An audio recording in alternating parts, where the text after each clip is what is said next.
Welcome to Spotlight Sioux Falls, where culture meets commerce and the people behind our favorite places get the mic. We're your hosts, Melissa Goodwin and Steve Schmidt, and we're sitting down with the makers, doers, and dreamers shaping the soul of our city. From storefronts to side hustles, tattoos to tech startups, we are telling the stories that make Sioux Falls shine. Because behind every business is a human story, and those stories, they're what make our community feel like home. This is Spotlight Sioux Falls. All right, Steve Schmidt here, back with Alex Johnson with Advanced Laser Restoration. It's hard not to see your van. Once you see it, you can't unsee it. Yeah, I get that a lot. And for those of you who've been watching, seen them around, Instagram, Facebook, LinkedIn, YouTube, there's a number right on the van. So if you're curious, give them a call. It's interesting though. I was following you on the way back. A lot of people look at your van and they're like, "What is that?" Yeah. We were down looking at the graffiti downtown, and the reason we were doing that is because of all the things that Alex can do.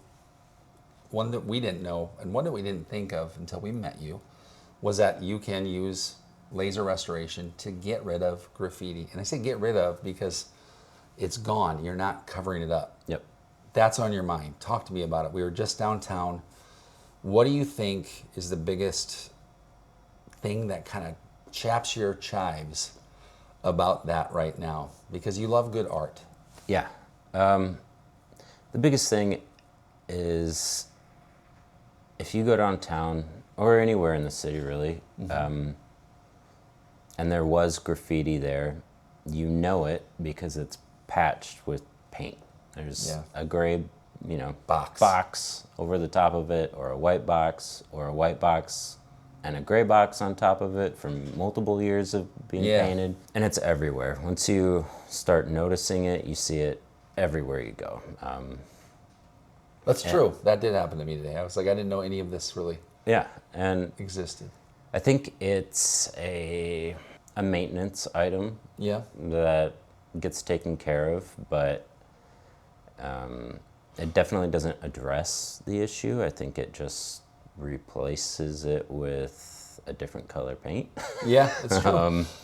And you can see that, like in the videos you'll see here as we talk about this, like it is literally a gray box. And you may not think until you see it, then you can't unsee it, that, oh, why would that bother you? Well, it'll bother you when you see it, only because it doesn't aesthetically look pleasing. And every human does like balance when they see things. And they don't even mind graffiti if it looks good sometimes. They'll be like, that's beautiful, or that's wild. This isn't wild or beautiful. This is, it's a good job. The city covered it up, but you can do something significantly different. Why do lasers work so well with graffiti? Because when I asked you about how long it would take you, I think you could get that done in a day, right?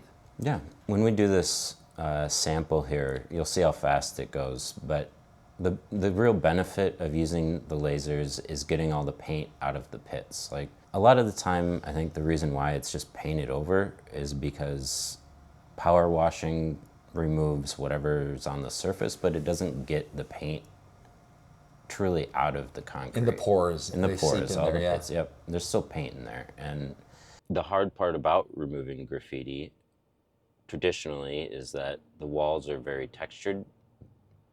Brick's got a lot of, pores and holes. Concrete obviously has a ton of texture, and getting that paint out of those spaces it brings it back to where it was is really hard with power washing.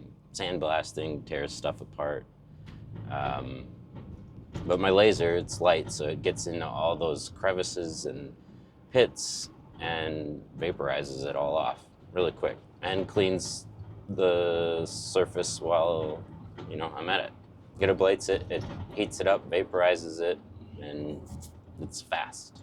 It's a very fast process. Can you use your ventilation system when you do that then? How do you keep that environment safe then? Because that's going to kick off a lot of fumes, right? Yeah. I have a big old fume extractor back there, the big yellow machine. And I just put it right up and it pulls all the fumes and whatever that's coming off the wall straight into that and runs through a giant HEPA filter and pre-filters and kicks out clean air. In the city of Sioux Falls, restoration is a thing. If you go downtown, there's a lot of new buildings. There's some movement on taking the old and making them new, right? A lot of those are turned into maybe condos, or maybe somebody bought it. Some really good commercial space, obviously the park and all the developments down there. It's easy to look on the other side and go, well, we don't need to worry about that. But there's a lot of movies that get watched at the park we were at today. Yeah. And like you said, if you're out on a Friday night with your kids, like you want to be able to look out the city skyline and be like, that's beautiful, not like, that's beautiful and that's not beautiful. And, oh yeah, we can do something about it. It's like, oh, that's the other side of the tracks kind of thing. Kind of, like the neglected part, Yeah. right? And it's right in an area that's not supposed to be that way. And I think it's one of those things, if they knew, they would probably consider it differently. And that's why we do this show. Like, nobody knows about the things they don't know. So we're helping you understand that you can take a laser and instead of painting over something, instead of trying to power wash it off, truly get the paint out of the pores, out of the concrete. We have actually asked Alex, who is an artist and a woodworking guy, he's all things, Renaissance man. We're going to take this concrete block here and he's going to paint it with graffiti. And what we're going to do then is we're going to see him take the graffiti off. And so there is no, trust me, we're going to show you how you do it. When you think about this block, though, Alex, I got to tell you, when I looked around downtown, that's a lot of work. How would you even start to approach that? Would you call the mayor? Would you call the city and say, I want to go piece by piece, chunk by chunk? Because as a businessman, right, I'm sure you're not afraid to tell someone, hey, I can help you. Yeah. How would you approach, and that's one piece, there's others downtown, I guess prioritize that. How would you say, I want to take care of that area first? What would it be, a phone call? Would it be tagging the mayor in a social post? How would you get a hold of the right people? Well, hopefully this gets a hold of the right people. Oh, that's a good idea, yeah. Identify high priority areas first, whether it's schools, parks. Obviously, there's been a lot of investment downtown, so I would assume that that would be a high priority. Yeah. Prioritize details and taking care of little things and not giving it the landlord special. Yeah. Or not that landlords are bad, just saying They're conserving money. the quick fix is noticed by lots of people. And that kind of sets the tone. A good example is if you're driving out to the airport and one of those trains, if there was no graffiti on it, you wouldn't notice the train. There's a lot of graffiti on all the cars, and I know when I drive by, I enjoy looking at all the different tags that people have put up, but you can clearly see the difference between someone who's skilled and putting effort and passion in what they're doing versus someone just playing around writing their name or whatever they're doing. There's just a huge difference, and I think graffiti can be appreciated. I know it can, but the issue is just the crap that's put up. My real issue is the way the city deals with it. I think they're doing the exact same thing that the graffiti artists are doing, just without any taste. Downtown Sioux Falls is a beautiful place. A lot of people talk about how beautiful it is. This isn't very beautiful. Nope. And you can do something about it. Now, first and foremost, you cared enough to point this out. You obviously notice this stuff. I think a lot of people notice a little bit of it. Yeah. But when they really look, like when they see this on camera and sort of locate where we are, this is a spot that should look really beautiful. This is an overpass into downtown. This has been here for a while, right? I mean, clearly it's years and years of spray paint. Covering up, spray paint. And it's like when they have events down here in the summer, there's like movie nights for kids or whatever. You come down here and this is your backdrop. Yeah. And this actually would be a really beautiful wall if someone painted it and like did graffiti. Yeah. Well, yeah. If some of the graffiti artists in town stepped up their game and actually threw up some art. Yeah, this is not art though. It would be fun. But this is probably a call that somebody got that said, hey, cover up the graffiti, and they did their best, right? They did what they were supposed to. They did the job. Yeah. But the job is not aesthetically pleasing. No. It's the wrong approach, I think. How would you come in and tackle this now? Because you can fix this, right? Mm-hmm. How would you do that? I'd start on one end and I'd drink some coffee and walk my way down the other end with my laser. You get it all done in one day, though. Oh, I don't know. Might be a little longer than that. It'd be quick. Yeah. Well, and it's not just this. I mean, you really could look at it and say, like, let's get the whole bridge. Mm-hmm. Because even down the train cars, those are kind of cool. It's graffiti moves through. But you and I were talking, and something I wanted to bring up is like, back when cavemen existed, like they communicated through hieroglyphics. So graffiti can be a form of communication. Yeah. And I think if you really dig into it, you can find a lot of reasons for people feeling the need to do it. Yeah. Again, can't see the graffiti, can see the gray paint. Yeah. We're going to now talk about, and you're going to show us exactly how you do this, which is the cool part, because we've seen you work on furniture. Yep. We've not yet seen you tackle a big concrete wall. Yeah. This is going to be fun, guys. So we're going to go back to the pad, and we're going to take a piece of concrete slab. We're going to have Alex graffiti it, which will be fun. Yep. See how good you are at art. And then we're going to go ahead and clean that right up with, again, this is advanced laser cleaning. So he's got a laser cleaning tool. He restores it to its original finish. Yep. Original shine, if it's wood, original look and feel. Yep. This has been around for a while, so the preservation and the restoration of this is important for those of us who live here. Yeah. Let's go do it, And man. I know that there's talks about redoing the viaducts, but when you do, it'll be all that more important to take care of it. Will happen again. Yeah, it's gonna always happen. But Yeah. You should just be on speed dial. Yeah, I will be. So right now we're headed to Statue of David Park to look at the retaining wall by the viaducts. This example, it's good because it's in downtown, which, people care about, and it's an eyesore that's visible to everyone who comes down here. Later, I'm going to be spray painting some concrete to just demonstrate the removal process and how efficient it is, and what options there are other than just creating patchwork. Concrete pier holding up this bridge by the Statue of David Park. Someone obviously, spray painted it. Whatever was on it is covered up with more paint. I don't think, it looks like it's happened multiple times. But in my eyes, there's no difference between someone spray painting that and covering it with various colors of paint. And like right over here, it's someone tagged it with spray paint and they covered it up with spray paint. It's about the details. Little things stand out a lot, and I think it just kind of looks like crap. We've talked a lot about the things you do. When you approach business, how do you decide on what to concentrate on? Because we've talked about woodworking, we've talked about graffiti, we've talked about you doing an entire log cabin. Yep. That's a lot. You're a one-man show, and you're very good at what you do. How do you prioritize that? You start with what you know, and that was woodworking, and so that's where I started. Yeah. Get traction in that aspect of laser cleaning, and it's picking up a lot. A lot of people. I'm getting a lot of referrals. That's awesome. Which is huge.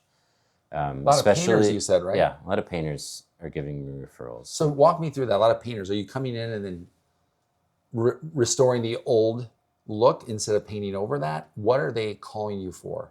For jobs that they've been hired to do, and finding out that there's a fast, efficient, and affordable way to take care of the grunt work. Yeah. Let ALR do the grunt work. Yeah. That's stripping. Let them focus on what they're really good at, and that's refinishing. There you go. So you're setting them up for success. Exactly. I get it now. What we saw was just a bunch of dirt and mildew growth, biofilms, whatever. And it just makes everything look dirty. There's some more examples over there on that building across the street. All along that's all dirt and mold and mildew growing in the concrete. And the issue with other ways of removing it is, power washing, which you're using a ton of water. You're injecting more moisture into the facade, and then you have to deal with all that runoff and pedestrian traffic and all that. My process, scaffolding, a laser barrier, a couple cones. I clean the concrete. I kill everything that's in it. So you're not, it's not going to grow back right away. It's just a really fast, efficient, clean, cost-effective way to take care of it. I always notice when you're traveling and you drive into a town for the first time that you've never been to, and you're kind of struck by how clean or well-maintained everything is. Here's another example. This bridge was just redone. All of those columns all have biofilm and dirt growing on them. And this is a perfect example of where a laser would shine. Being that it's over the water, again, the nice thing about the lasers is you're not using water, you're not using chemicals, abrasives. So something like that is an ideal project for laser cleaning. It's perfect for restoration work, delicate surfaces, delicate environments over the river. A clean river, but there's no need to make it dirtier. All that carbon from vehicles and stuff comes off really well with laser cleaning. Okay, so if you're a painter, a painter, residential, commercial, All of it. all of the interior, exterior, Yep. all of it. Okay, there's a lot of paint in Sioux Falls. Yeah. If I'm you not build- going to strip an entire house, but Yeah. lots of exterior doors. I see. I'm working with a guy on fire restoration where the heat bubbled up all the finishes in his home. And that was a painter referral. He's not going to sand wood shutters. Right. I'll strip them, Yeah. very quickly. And then floorboards too, if someone made the mistake of painting them. Yeah. Or painting the trim, and Yeah. they say, I wish we didn't paint our kitchen cabinets that color. You could come in and say, don't worry, I'll restore them back to their natural self. Yep.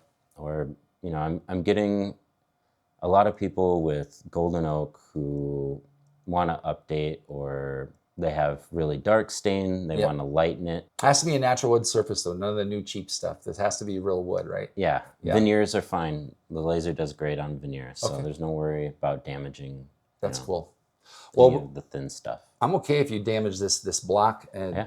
here right now. So talk to me about what you're about to do. So I've got a sidewalk slab actually that has a lot of dirt and biofilm growth on it. So I'm going to clean a section of it, and then we're going to spray paint. I haven't decided what yet, but we're going to spray paint Are on you it. going to go Banksy on us? I don't know. Yeah. Yeah.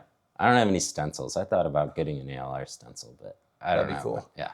You just tagging himself all over town just so Yeah. he can hire himself? Yep. I think that's really smart. And then we're going to strip that spray paint off. Yeah. All in like a half hour, right? Less. So this is how, this is a good illustration. By the way, you just made me think of this. A lot of times there's good concrete in town and it looks good when it's old. Sometimes it doesn't. Yeah. So you could come and do sidewalks too in neighborhoods. You can say, I'm going to get these things looking like new. They're not structurally bad. They just need cleaning. Yep. Ditch the Retaining pressure walls, marks on sidewalks from restaurants downtown. Yep. All that kind of stuff. Yeah. All the mildew growth on facades of buildings. And this concrete block will be an excellent example of how the laser can restore those facades. Yeah. Not just the graffiti, but also cleaning up all the soot from vehicles and all the filth without needing water or abrasives. We're not introducing water, we're killing the biofilms. So you're going to get a lot better results that last longer. It's endless and it's fast and impressive. Well, let's be impressed. Okay, so let's get to work on this. Show us what you got. Yeah. And what you're going to see here is definitely worth watching. So we're going to speed this up and get through it, but we're also going to show you it does like the laser doing its thing, it's kind of like a piece of art. Like this is art in motion. So enjoy. We again get to watch the master do his work. Light shows.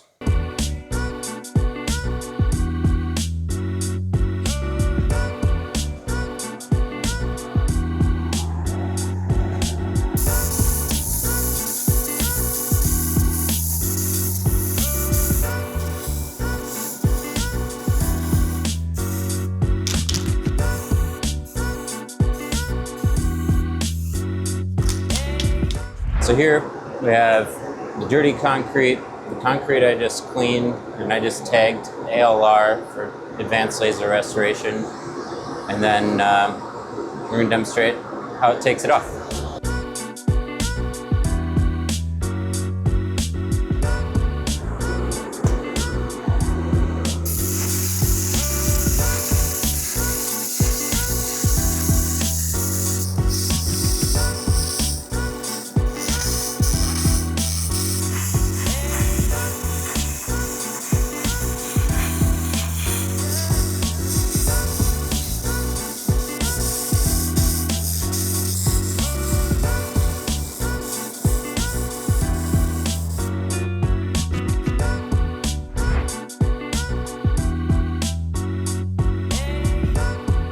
This was another episode with Alex Johnson.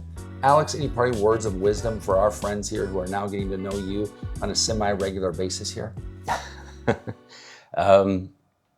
Parting words of wisdom. I don't know. Think differently, clean differently. I don't know. You should make that your tagline. It is, actually. It is. Okay. All right. Well, you heard it from the man himself. Show them the knucks on the way out. So we got the dad knucks. You guys saw it here. I don't have anything yet, but I'm trying Rad to hang with dads. them. Rad dads. All right, everybody. Peace out. Thanks for another episode of Spotlight. You guys are rad. Let's give Alex a call. Let's help clean up the city together. Thanks. This episode of Spotlight Sioux Falls is sponsored by Magnetic. We help businesses grow through content that stands out and software that scales your conversations. Not sure how to build your pipeline? You can find us at magnetic.services. Magnetic.services. Your pipeline will thank you. Thanks for listening to Spotlight Sioux Falls. These are the stories and the businesses that shape our city. If you heard something today that made you smile, made you think, or maybe reminded you of someone you know in your neighborhood, please share it. That's how we support local. That's how we grow. And if you know a business owner we should feature, or you want to tell your story, reach out. Until next time, we're Steve and Melissa, and this is Spotlight Sioux Falls, where local stories get the stage they deserve. Running a business means we all wear a lot of hats, but sometimes you need extra hands, sometimes some specialized talent to keep projects moving. That's where our friends at Solvo Global come in. Whether you need offshore or nearshore resources or long-term project support, Solvo connects you with the right people to scale your business. They make it simple. You get trusted talent without the overhead, so you can focus on growth instead of scrambling for help. Check out the link in our show notes below to learn more about how Solvo Global can support your next big move.